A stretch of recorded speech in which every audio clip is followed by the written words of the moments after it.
Hi everybody, welcome back to my YouTube page. My name is Eric, and today we're going to be discussing the Gospels. More specifically, their reliability and many arguments that the critics use against them.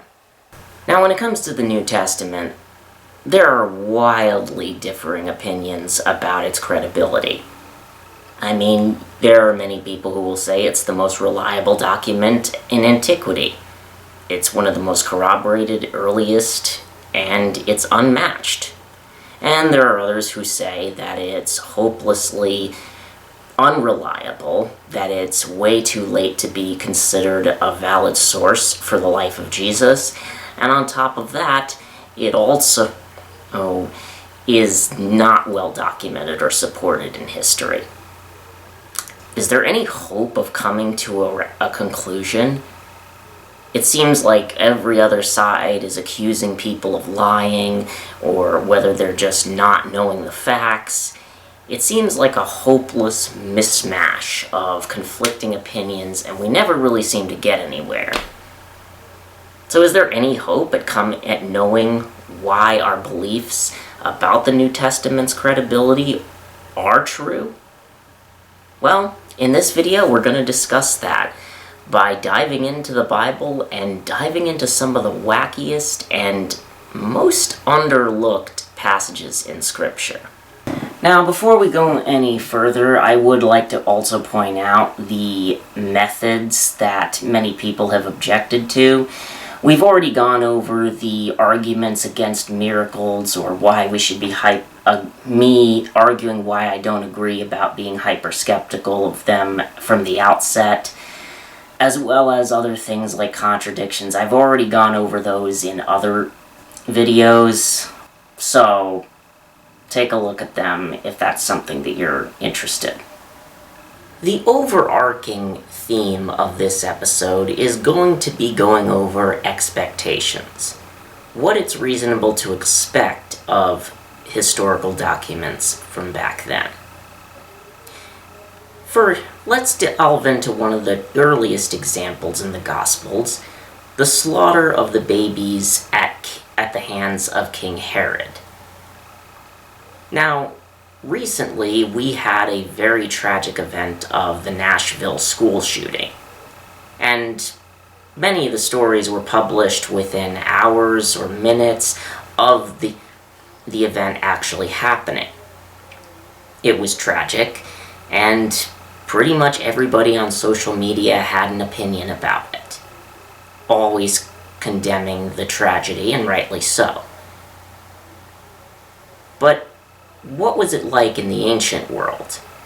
After all, they didn't have access to multimedia, they didn't have access to cameras, TV, social media, or anything else. That kind of information would seem unthinkable to many of the ancient people. So, what was it like when we talked about things back then? Now, in the year 79 AD, there was a massive eruption of Mount Vesuvius. In fact, 16,000 to 60,000 people were killed. This was a huge event. It was magnificent, and many of the deaths were by upper-class people. Nobody can doubt that this is major news, and we have many evidences of it even today. But how many written documents do you think we have of this event that are still here anyway? We have one. It's a letter from Pliny the Younger, a historian, writing to Cornelius Tacitus, who was likewise another Roman historian. Now, these two Roman historians were trying to get the account of Pliny the Elder, one of the men who was killed in the ensuing eruption. Now think about that. One written document. And do you want to know how many years after the fact this was written? Well, more or less 30 years. That's right. It took them 30 years to write this document down. And again, I need to emphasize that, yes, there is one document. That's it. Now, this sort of undercuts the implied argument of people who try to question the historical veracity of the Gospels by saying, well, this event seems so outrageous that clearly if it happened, somebody outside of the New Testament surely would have written about it. And since that didn't happen, it's likely that these stories are made up. Well, again, the Vesuvius eruption brings that assumption into question. In fact, we can take a look at all the ancient documents that we have preserved from the time of Jesus, the 1st century, and many historians will estimate that it would only be enough to fill about 2 to 3 bookshelves. That gives you an idea, and it really drives home the point that ancient people simply did not write as much. Now, of course, many atheists will try and counter the idea that, oh, well, we know that Mount Vesuvius happened. We have archaeological evidence of it.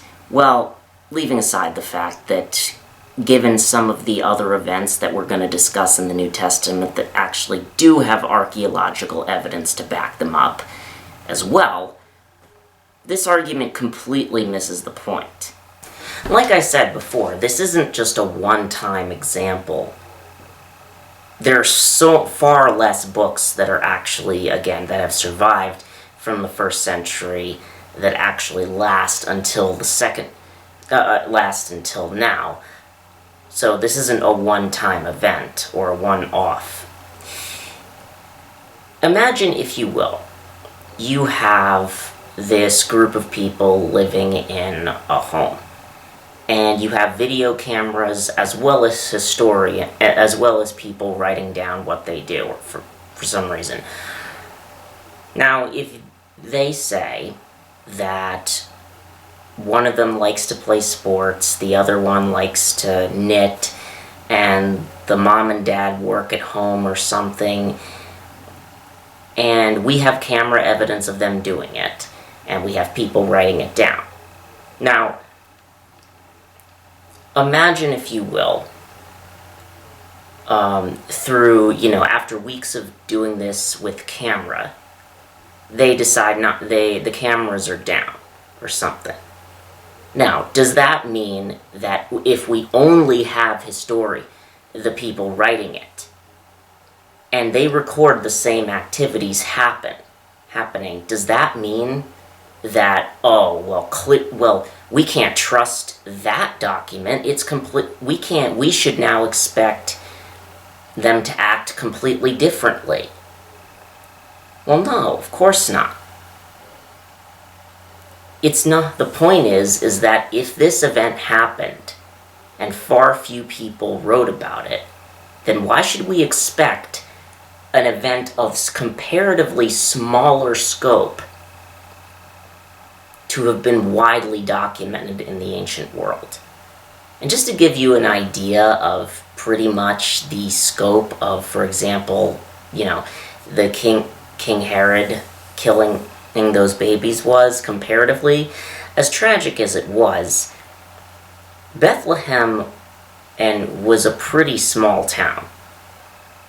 Probably not more than maybe a few thousand people in it, coupled with the fact that he only killed the babies that were 2 years old and under. Now, let's be plain. Of the percentages of that, while we can't know exactly how many kids were killed, it's very doubtful that it would have been more than a few dozen. Because if you have like 1,000 people in the town, or even a few, how many 2-year-olds are actually going to exist? Maybe a good number, but it just doesn't seem right. That it would be a huge amount. So given that it was already an insignificant town comparatively, and the fact that the numbers of kids actually killed in this were, at least compared to the Vesuvius example, are a lot smaller, it's not really hard to believe why an incident like this would go unnoticed by other historians, especially when Herod's activities were quite widely documented and everybody knew that he was evil. In fact, a famous saying actually said that it's better to be Herod's pig than his son, because he was paranoid and kept thinking that his son was going to take over his reign. So, yeah. Needless to say, they already knew Herod was bad. They didn't need to record him doing another bad thing in order to get that point across. Given how comparatively little that people had documents that were written back then, like I said, only about 2 to 3 bookshelves worth are still here, it's not unbelievable at all that this event wouldn't get mentioned outside of the New Testament. And the same goes for a lot of other New Testament events that may not have archaeological evidence. It's not out of character or suspiciously convenient that nobody mentions these things ever again. Outside of the New Testament, that is. Now, we may ask, why did they write so little documents compared to what we have today?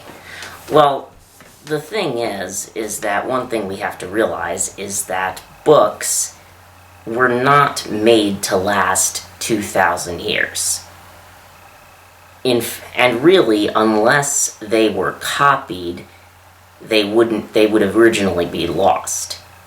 And unless somebody found the books to be interesting or important, they wouldn't be preserved. So, in many cases, there are a lot of written documents that were lost to time in the ancient world, which also kind of has the idea of, it's questionable to say that nobody ever wrote about X, Y, or Z, because, quite frankly, there are a lot of documents written in the ancient world that we no longer have. And for all we know, the idea that Herod killed a bunch of kids, it may not have been as interesting to people. Even if other people did preserve the documents for a time, it may not have been relevant to a lot of other people, since they already knew about far worse things that Herod did. So it's not unbelievable that even if somebody else did write about it outside of the New Testament, that people wouldn't have even bothered to preserve it. The other factor we have to consider about the ancient world, about why documents may not have been as frequently spread or even written in the first place, is because of literacy rates. Now, in a Western society, pretty much everybody is able to read and write. Whereas in the ancient societies, that was not the case. In fact, literacy rates are estimated between 2 to 3% to 10% within the Roman Empire itself. So, people being able to read and write, with not nearly as many people being able to even write such a document, and of course not as many people being able to receive the message of the document that way, there wasn't nearly the huge incentive to produce as many documents, or even the capability for that matter. Again, that's a big factor we don't think about. At the same time, we also have to realize what this would mean. Many people will try and accuse the gospel writers of being, con men out to get money or something like that, trying to be trying to have gullible, uneducated people and dupe them, and that's why they wrote the documents. Well, if you were going to do a con job like that, writing a document back then would have probably been one of the least effective and least lucrative practices to do. First of all, like I said, the least educated people wouldn't even be able to read your document. And on top of that, if you're just going to tell them what it means orally, why would you bother to write something when you can, if you're planning to just tell them anyway, because that's what you'd have to do if you were trying to, con them into doing it. In fact, you'd only be targeting highly educated people. So, acting as though the documents were written with the purpose to try and swindle people into giving money, which, given the fact that the apostles weren't getting rich by this anyway, it's kind of difficult to imagine. So, I don't think it's reasonable to believe that the apostles would have, been able to get rich that way. Or do I think that they would have thought that it was a good strategy to get rich? Not back then, at least. Maybe today, but not then. Now, of course, in the age of digital computers, there's another factor that we just simply don't think about. Another factor that that many of us don't consider in the digital age is the fact that, even assuming that you can read and write and wouldn't have to hire a scribe to do this for you, you would still have other costs associated with this.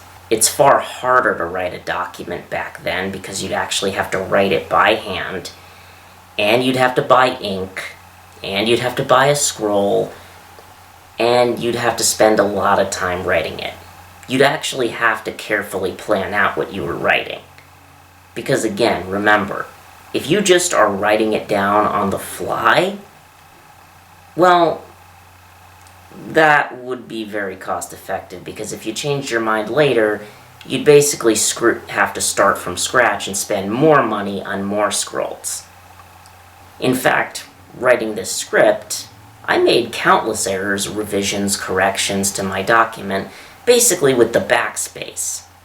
If I was an ancient writer, well, let's just say you wouldn't be seeing this video right now, because I probably would have given up on account of frustration.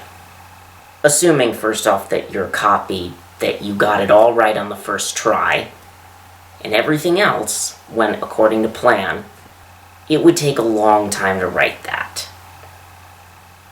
So, that's to make one copy. And again, if you wanted to spread it around the Roman Empire so that people could read it, and we know for a fact that the church did this because of the amazing abundance of New Testament manuscripts that we have.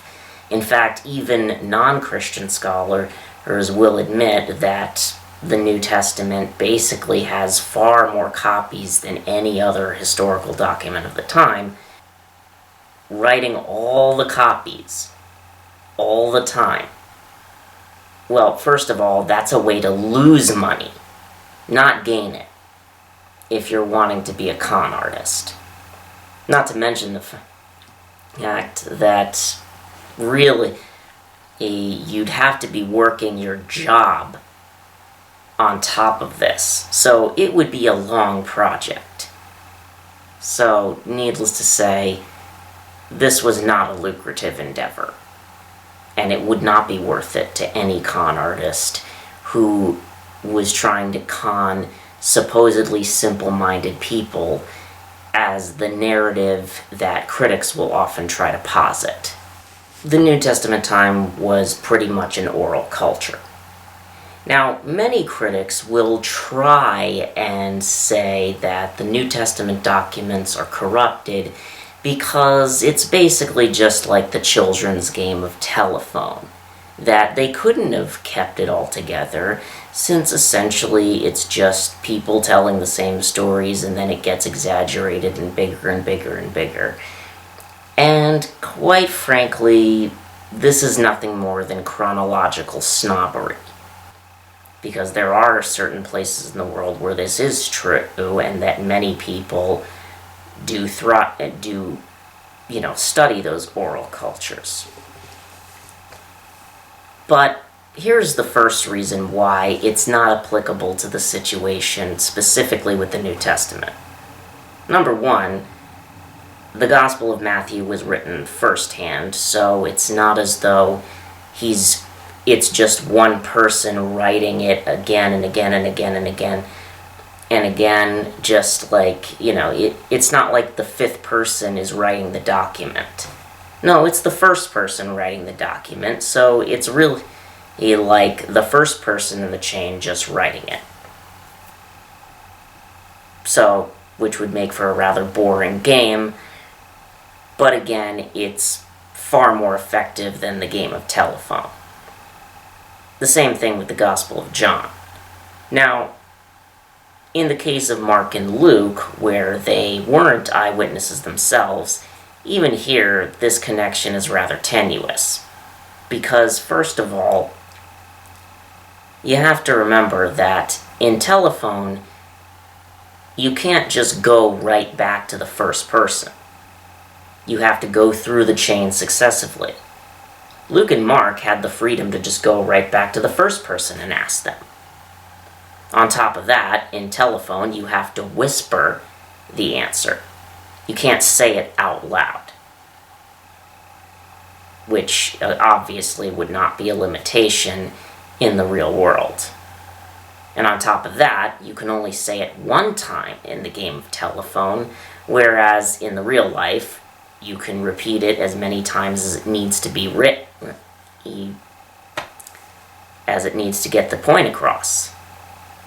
So really, the game of telephone is probably the worst analogy for this kind of endeavor that people can really think of. Something that demonstrates the critics' lack of knowledge about oral cultures in general is the fact that even in oral cultures where it is passed down through word of mouth, the mechanism is not nearly as unreliable as people want it to make it out to be.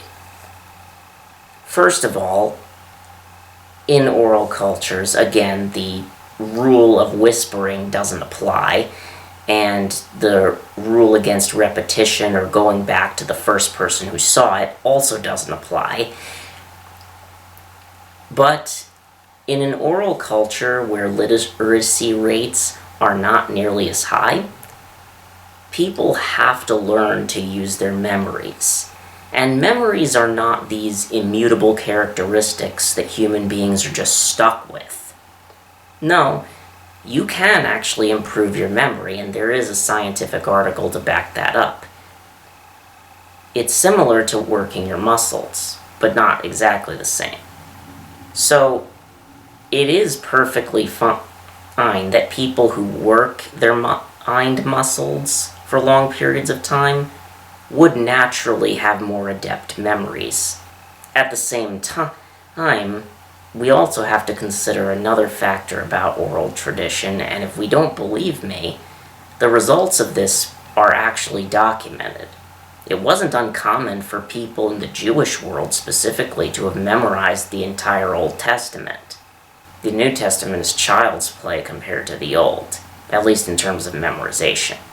And while we certainly aren't above forgetting things, the reality of the situation is people who experience extraordinary events or experience things said to them repeatedly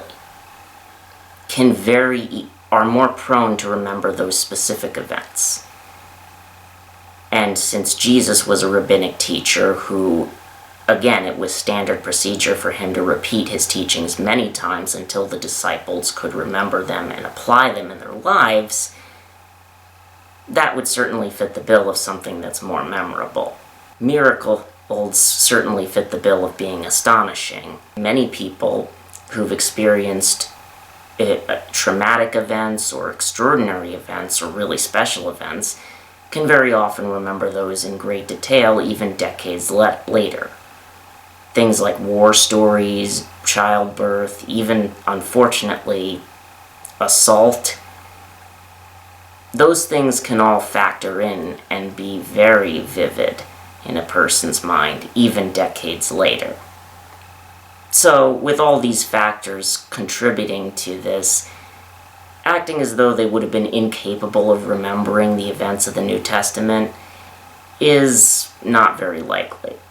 So, now that we have established the fact that not only are the Western presuppositions of mass multimedia standards false and not really credible, we should move on to one of the most weird and pretty much under-talked about passages in all of Scripture. I'm thinking of two verses in particular with regards to, this strange Bible verse. But let's talk about, it starts in Matthew chapter 27, verses 45 and ends in 55, just to make sure you get the whole context. And it says, "From noon until 3 in the afternoon, darkness came over all the land. About 3 in the afternoon, Jesus cried out in a loud voice, 'Eli, Eli, lama sabachthani,' which means, 'My God, why have you forsaken me?' When some of those standing there heard this, they said, 'He's calling Elijah.' Immediately, one of them ran and got a sponge. He filled it with wine vinegar, put it on a staff, and offered it to Jesus to drink. The rest said, 'Now leave him alone. Let's see if Elijah comes to save him.' And when Jesus had cried out again in a loud voice, he gave up his spirit. At that moment, the curtain of the temple was torn in two from top to bottom.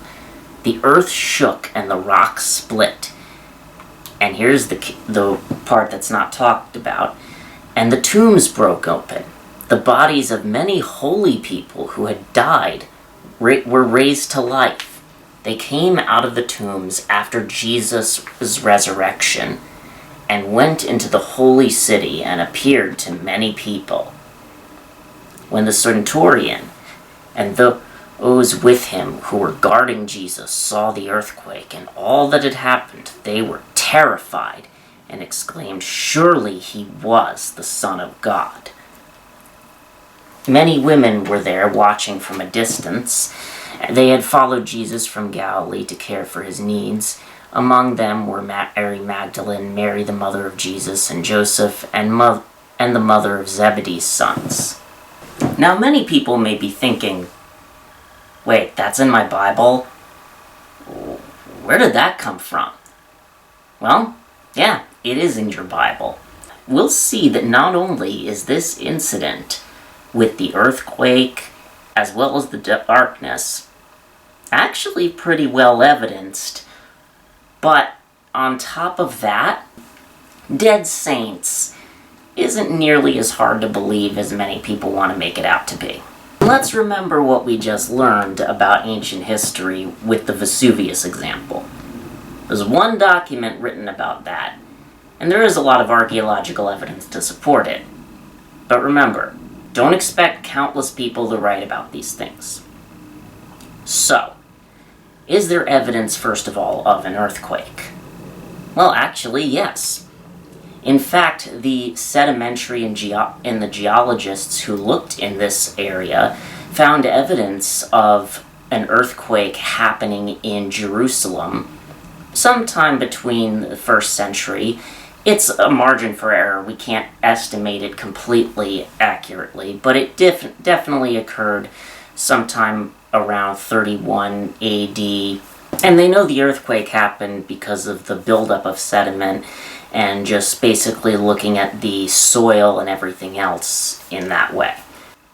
And given the amount of evidence that they had, they concluded that an earthquake happened around that time with a 6.3 on a Richter scale, which, by the way, if you look in the article that I'm going to link about what a 6.3 scale earthquake would do, it's certainly enough to break tombs. Now, we'll talk about the darkness over the whole earth in just a little while, but let's address, first of all, the dead saints part. Because there are a few things we have to keep in mind about the ancient world. Many people postulate that there must have been thousands of people coming to life. You think that would have gone unnoticed? Well, not really. First of all, you have to keep in mind, only very wealthy people could actually afford tombs. So it wouldn't have been this huge thousands amounts of people. Skeptics will try and cynically appropriate this as though it was some kind of, zombie apocalypse or something like that, when it really wasn't. You see, on top of the amount of people who could afford tombs, you also have to consider another factor about the culture of the dead. People would not remain in tombs forever, at least the dead bodies wouldn't. After they were in tombs, their bones, a few years later, would be taken out and put into an ossuary. That was for very wealthy people. So the reality of the situation is that it would have been not that many people actually raised to dead, because of the people who could actually afford tombs and the amount of people who were wealthy who had actually died within a few years of that event. There wouldn't have been that many tombs. We don't know how many people had been dead for only a few years who were rich, and on top of that were also holy people. So it just says the tombs broke open. It doesn't even say all the tombs. So the number of people actually raised to dead is, first of all, pretty vague, and they only did that because they remembered that Jesus had predicted his own resurrection. So they wanted to guard that. A lot of people will also try and say that, the dead saints must have included great heroes of the faith, like, Aaron and Moses and other people, and no. Like I said before, the tombs that were constructed there would have been for people that were only a little, just recently died, who happened to be holy people. They weren't these great people from thousands of years ago. It just says dead saints. That's it. It doesn't specify their names or anything else. So, why might this also not be mentioned as much? It does say that they went in and testified about the resurrection. But why weren't these people elevated to the same status, for example, as Paul and Peter and many other preachers? Why don't we basically ever hear about them again?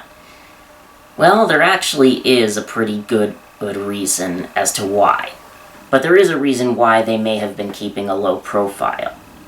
You see, in John chapter 11, verse 9, it states, "When a large crowd of the Jews learned that Jesus was there, they came not on account of him, but also to see Lazarus, whom he had raised from the dead." The chief priests had made plans to put Lazarus to death as well, because on account of him, many Jews were going away and believing in Jesus. So, you can imagine that, if they're claiming to be resurrected and dead people, needless to say, there would be plenty of incentive to take them out. So, not naming them would have also been a good idea, at least to keep them safe. At least that way they could keep preaching. So, it wouldn't have been mentioned who they were and everything else, because again, Lazarus, if they wanted to kill Lazarus, they'd want to kill these people too. And also, let's remember something. Lazarus being raised from the dead, and people saw that. They saw it, and they still, and many people, while there were many people who believed, some of Jesus' enemies still did not. If they didn't believe it after seeing it, and seeing all these people who have seen it with their own eyes, they aren't going to believe something that they didn't directly witness, because after all, it's not like people were standing around all these graves looking and then they saw the people come out. My point is, it wouldn't be any more convincing than any of Jesus' miracles were before, especially those that were directly witnessed by many people. So it's not as though this would have been a crushing blow to those who were already dead set against not believing in Jesus. Now let's look at the historical evidence we have for the crucifixion darkness. Well, we already have two sources, Matthew and the Gospel of Luke, which is covered in Luke 23 verses 44 through 35. And of course, as you can just look that up there, it also lists the darkness there, and it was over the whole land, the temple being torn in two. So already we've got twice the amount of written evidence that we do for Vesuvius. Not only do the canonical Gospels have support the crucifixion, but the thing of it is that there is a historian, a third source, named Julius Africanus. Now, Julius Africanus was actually a man of impeccable credentials, and we'll get into what his entire resume in a minute. But what basically happens is, he was a man who wrote a response to several non-Christian historians. And we have the response still preserved. It was to Phlegian and Thallus with a TH. The English classicist historian Robin Lane Fox described him as an example of the best educated dual culture products of his day, one in which the best of culture was expressed. Not to mention even Jewish sources do hold him in high regard. And if you want more reason to believe that he's trustworthy, you can look at this second link below. But needless to say, Julius Africanus was incredibly reliable. He also knows that when to state his opinions versus facts. He's very careful, professional, and very detail-oriented. So he's not somebody to just make things up out of whole cloth irresponsibly. Now, we'll get to more people who may accuse him of that in a little bit, but for now, let's realize what he is actually quoting. He says that T.H. Thallus tries to explain away the crucifixion darkness in Jesus' time as an eclipse, but he does so unreasonably. He also said that Phlegian said the same thing. But of course, he tries to refute this interpretation. But here's the thing. He doesn't say that Thallus... So, in other words, if it's reasonable to believe that he quoted this non-Christian source accurately, and there's no reason to believe that he didn't, then that does mean that non-Christians, did also believe that acknowledge that this 3-hour period of darkness happened. So, therefore, it is reason, and given the fact that he refutes the natural explanation rightly, saying that an eclipse wouldn't have happened around the eve of Passover, well, then it's reasonable to conclude that, yeah, we have pretty good historical evidence for the 3-hour period of darkness. Now, many hyper-skeptics will try and formulate a theory saying, well, maybe Julius just made the whole thing up and the non-Christian source never actually said that. Well, leaving aside the fact that this accusation is simply baseless, There is no reason to believe that happened, and on top of that, it's intrinsically just not very likely that a historian, any historian for that matter back then, especially not one of the credentials that I just listed below in the source, it's not likely that he would ever do something like that. First of all, again, and because if Thallus was trying to lie, in fact, he would have only responded to this if it was actually happening. People wouldn't bother to write about something that other people didn't write about. If it wasn't an accusation that somebody was making, it would be rather stupid of him to just waste money doing that. And also, again, literacy rates. If Thallus did really write a document, it's not as though the followers of Christianity, at least the vast majority of them, because the vast majority of people couldn't read and write, really the biggest people who would benefit from this are, the highly educated people. So it's really not as though he would try to fool people who were highly educated if he couldn't back up what he was saying, and they would easily refute him. And risking his livelihood in that day would be a pretty stupid thing to do. You see, this methodology in deducing history comes from an underlying presupposition that early Christians were meticulous, calculated, and compulsive liars, and they come to this conclusion without any good reason other than just prejudice. In fact, some people have tried to say, if you can think of a reason why this would be unbelievable that they would make it up, then maybe they just assumed ahead of time that that's how you would think, and thus they made it look like a very convincing fake so that many people would come later and believe it. And they just behaved in ways that we wouldn't expect liars to behave. Well, leaving aside the fact that this is quite desperate and it's basically turning them into Bond villains without any evidence, Julius could not have possibly known what methods modern historians thousands of years from now would use in order to fool them into believing his story.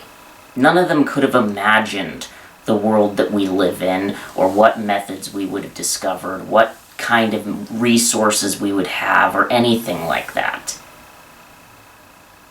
They couldn't have anticipated that, so it wouldn't have happened. Even if they wanted to, they wouldn't have been able to do that. What would be his motivation to make this up? Christians were persecuted and not liked at the best of times in the Roman Empire, and at the worst of times were targeted for death.